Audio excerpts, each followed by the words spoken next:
dans le chapitre 7 et qui correspond au jugement, je pourrais dire au bilan de cette histoire. Et vous l'avez vu, je voulais souligner, mais nous allons le voir encore, ce bilan commence avant la fin de l'histoire de notre monde. Alors là encore, ça va à l'encontre des idées les plus reçues. Ça va à l'encontre de l'idée qui voudrait que chacun est jugé à sa mort. Or, ça n'est pas le cas. Ça n'est pas ce que nous dit la parole de Dieu. La parole de Dieu nous dit que Dieu a réservé un jour où il jugera le monde. Donc ça n'est pas à notre mort, ça n'est pas non plus tout à fait à la fin, une fois que l'histoire du monde sera finie. Non, ça commence avant. Et ça, c'est quelque chose de neuf, et c'est quelque chose qui mérite d'être souligné. Alors, avançons maintenant avec les versets 9 à 14. Je regardais pendant que l'on plaçait des trônes. Le fait que des trônes soient installés montre que c'est quelque chose qui n'existait pas avant. C'est-à-dire que ça n'est pas une sorte de jugement permanent. Non, il y a à un moment donné, un moment où on installe des trônes et où on va juger. Vous allez voir la suite du texte. Et l'Ancien des jours s'assit. Son vêtement était blanc comme la neige et les cheveux de sa tête étaient comme de la laine pure. Le blanc et la pureté sont à l'évidence là destinés à nous donner la qualification du juge. Un juge ne peut juger que s'il est lui-même hors de tout soupçon. Donc, on nous le dit, les vêtements étaient blancs comme de la neige et les cheveux de sa tête étaient comme de la laine pure. Son trône était comme des flammes de feu et ses roues comme un feu ardent. Alors, un char de feu, eh bien, nous le connaissons à travers le texte d'Ézéchiel, qui était un contemporain de Daniel. Et Ézéchiel, dans le premier chapitre, la première vision, nous décrit ceci. Je regardais et voici, il vint du septentrion, c'est-à-dire du nord, un vent impétueux, une grosse nuée et une gerbe de feu qui répandait de tous côtés une lumière éclatante, au centre de laquelle brillait, comme de l'airain poli, sortant du milieu de feu. Au centre encore apparaissaient 4 animaux, dont l'aspect avait une ressemblance humaine. Chacun d'eux avait 4 faces et chacun avait 4 ailes. Un peu plus loin, au verset 15, je regardais ces animaux et voici, il y avait une roue sur la terre, près des animaux et devant leurs 4 faces.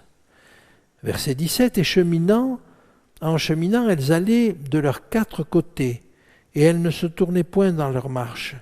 Elles avaient une circonférence et une hauteur effrayantes, et à la circonférence, les 4 roues étaient remplies d'yeux tout autour. Ils allaient où l'esprit les poussait à aller, et les roues s'élevaient avec eux, car l'esprit des animaux était dans les roues.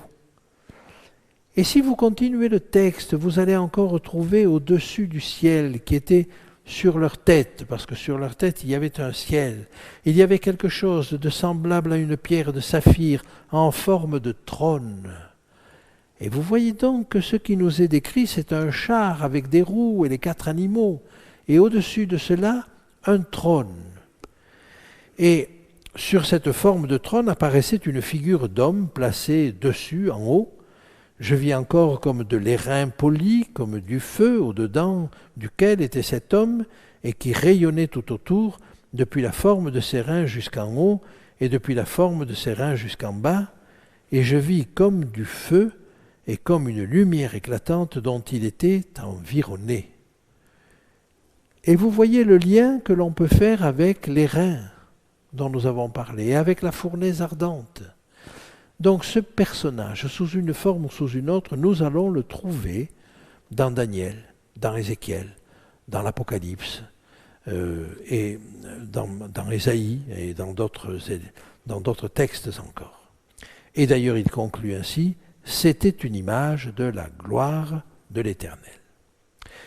Eh bien, la même scène se retrouve dans l'Apocalypse.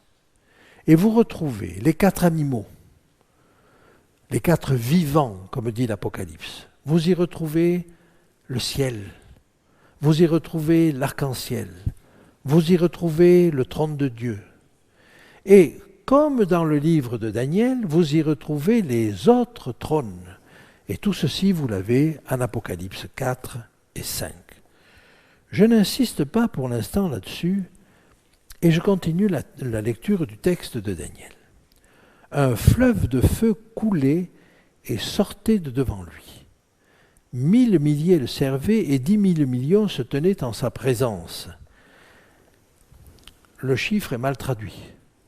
C'était des milliers de milliers, ça c'est exact, le servait, et des myriades de myriades. Or une myriade, ça vaut 10 000. Donc 10 000 fois 10 000, et il y en avait plusieurs. Et 10 000 fois 10 000, ça fait 100 millions. Alors je crois qu'on ne veut pas nous donner là peut-être un chiffre exact de ce que c'était, mais on veut exprimer un grand nombre. Néanmoins, ce qui est très intéressant, c'est que ce même chiffre nous est donné littéralement dans l'Apocalypse en grec. Et ce sont les 2 seuls textes qui nous donnent le nombre des anges, des milliers de milliers et des myriades de myriades. Et vous avez là un élément supplémentaire qui permet de rapprocher ce texte de Daniel 7, versets 9 et 10, et le texte d'Apocalypse 4 et 5, avec une nuance. C'est que ce que le texte de Daniel nous décrit en 2 versets, l'Apocalypse nous le décrit en 2 chapitres. Mais nous avons étudié cela quand nous avons étudié l'Apocalypse. Je me permets d'avancer encore, et quand nous arrivons au verset 11, nous retournons, alors vous vous rappelez, 8 premiers versets, la caméra est sur la terre, les 2 versets suivants, la caméra est vers le ciel, on installe la cour de justice. Les 2 versets suivants, on revient vers la terre, et on va voir la fin de l'histoire de ces 4 animaux. Je regardais alors à cause des paroles arrogantes que prononçait la corne, et tandis que je regardais, l'animal fut tué, et son corps fut anéanti, livré au feu pour être brûlé.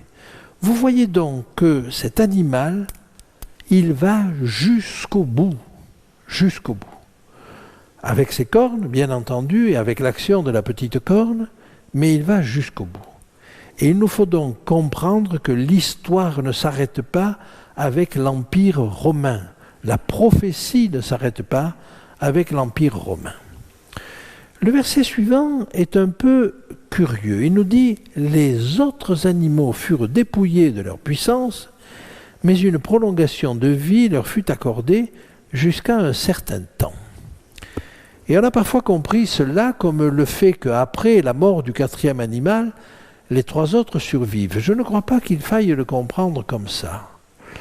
Il me semble que pour les 3 premiers animaux, quand ils sont arrivés à la fin de leur domination, une prolongation de vie leur est donnée. Je m'explique. Babylone existe toujours. Et l'Irak existe toujours.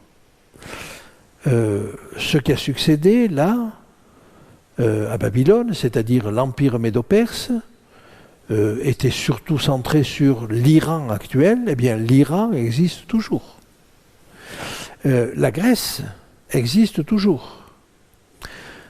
Simplement, ce que je veux dire, c'est que une fois que ces animaux ont perdu leur puissance, ils ont une prolongation de vie.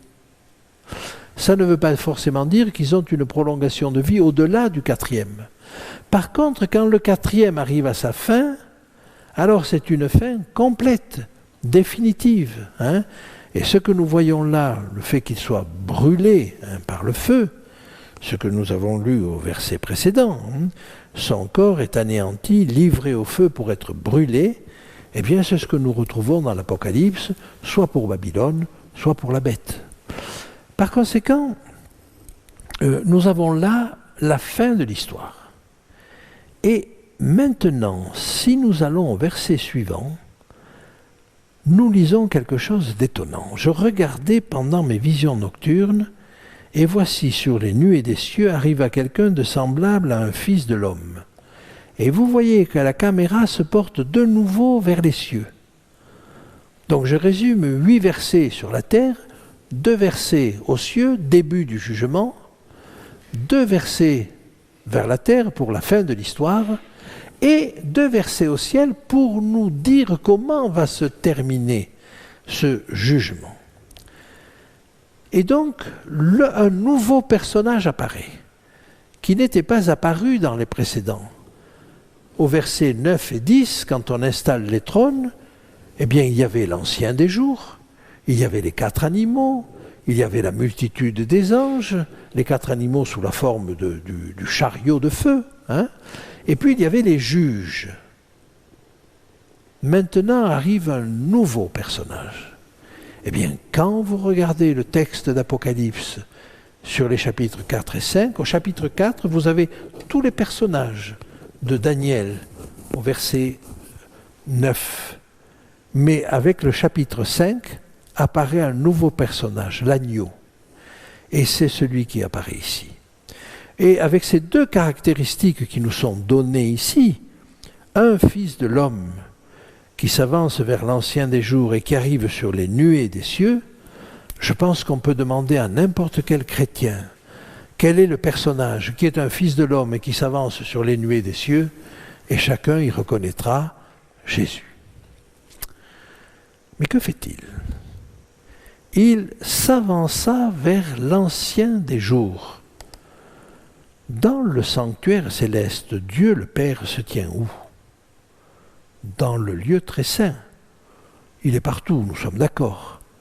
Mais il siège entre les 2 chérubins au-dessus de l'arche.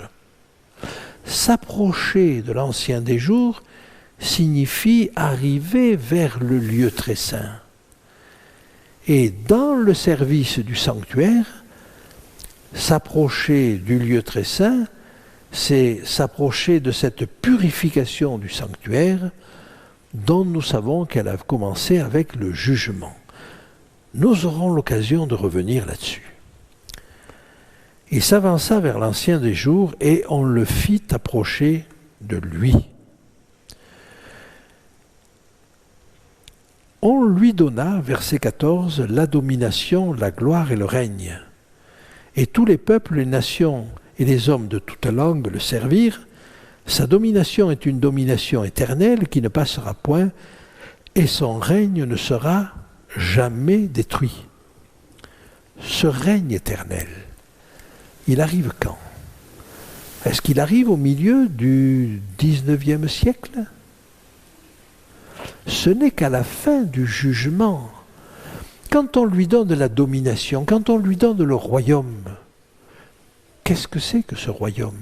Qui fait partie du royaume ? Sinon les enfants de Dieu, sinon les élus. Et comment sait-on que quelqu'un fait partie du royaume et des élus tant que le jugement de la maison de Dieu n'est pas fini ?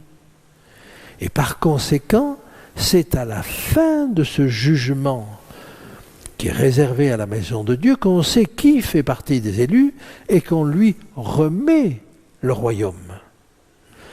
Et vous voyez donc que là, c'est un événement qui n'a pas encore eu lieu, qui est encore dans l'avenir. Alors, le parallèle, eh bien, c'est dans Apocalypse 11, 15, à la 7e trompette. Je vous lis ce texte. Le 7e ange sonna de la trompette et il eut dans le ciel de fortes voix qui disaient « Le royaume du monde est remis à notre Seigneur et à son Christ, et il régnera au siècle des siècles. » Vous reconnaissez le même texte, la même idée.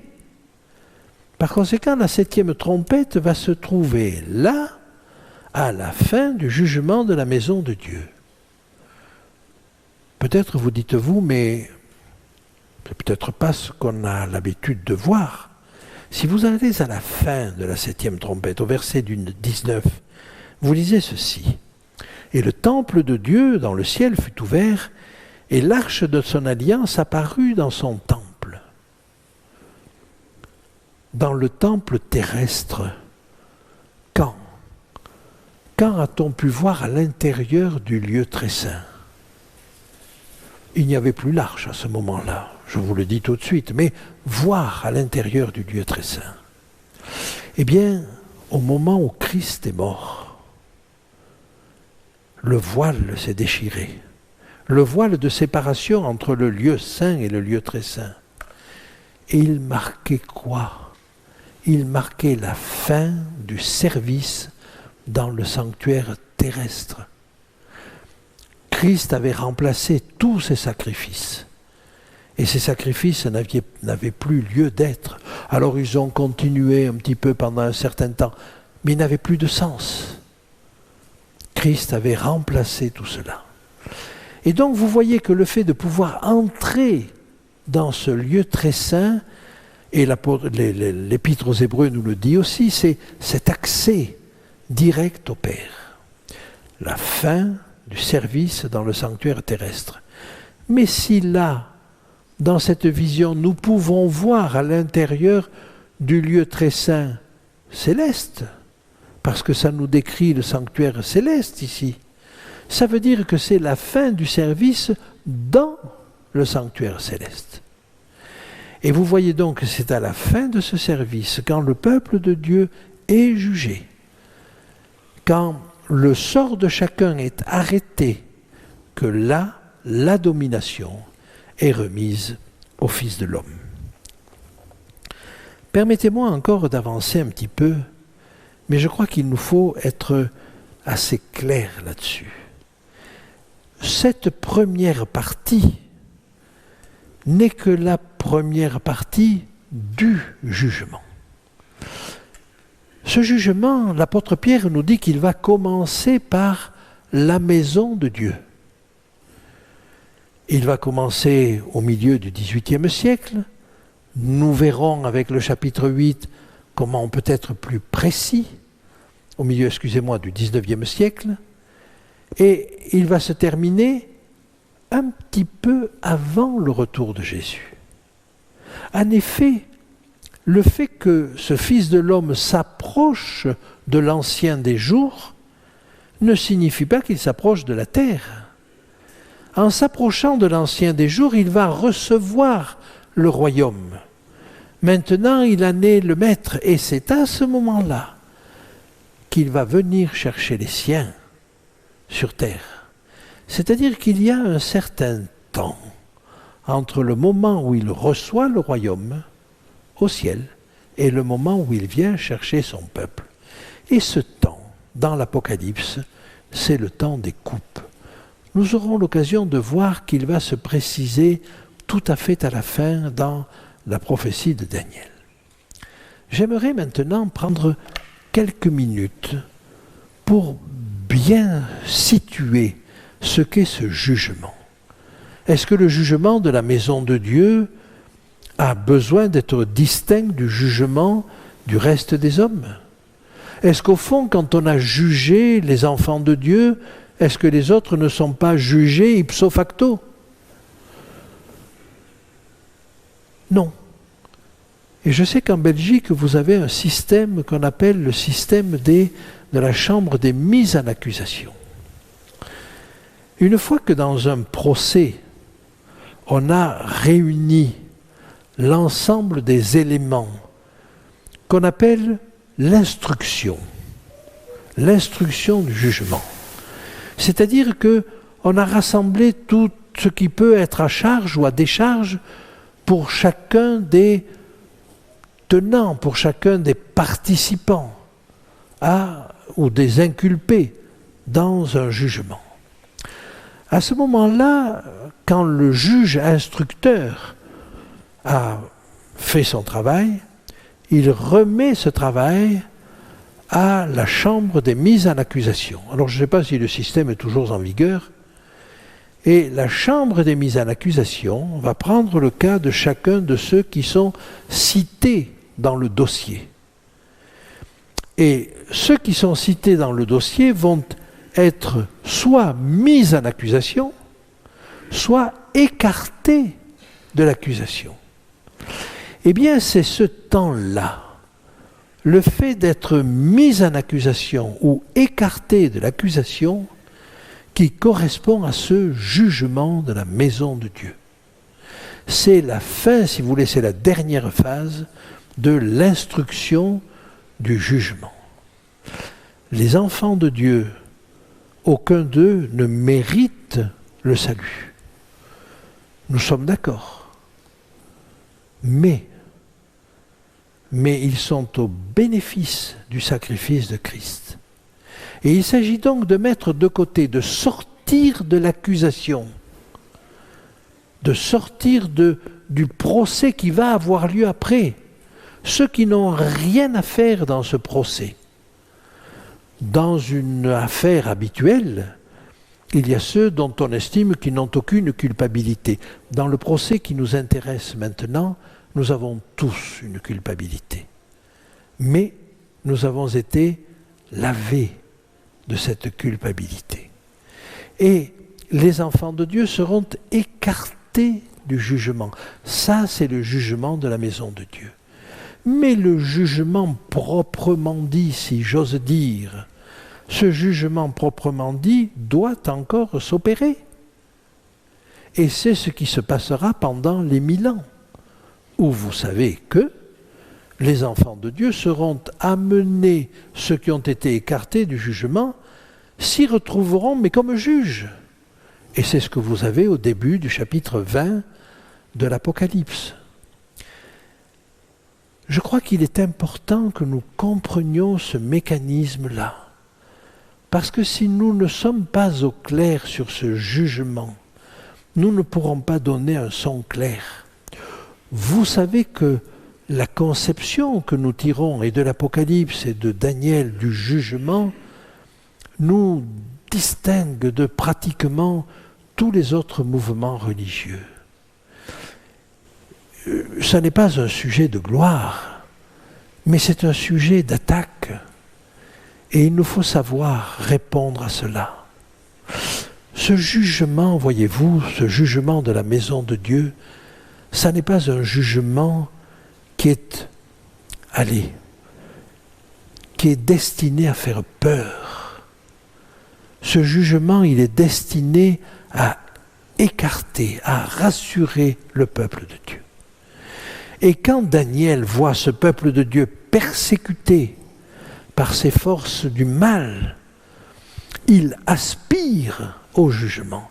Et quand vous allez dans Apocalypse au chapitre 6, à l'ouverture du 5e sceau, et que vous voyez ces âmes sous l'autel qui demandent à être jugées, il y a une aspiration pour les enfants de Dieu à ce jugement.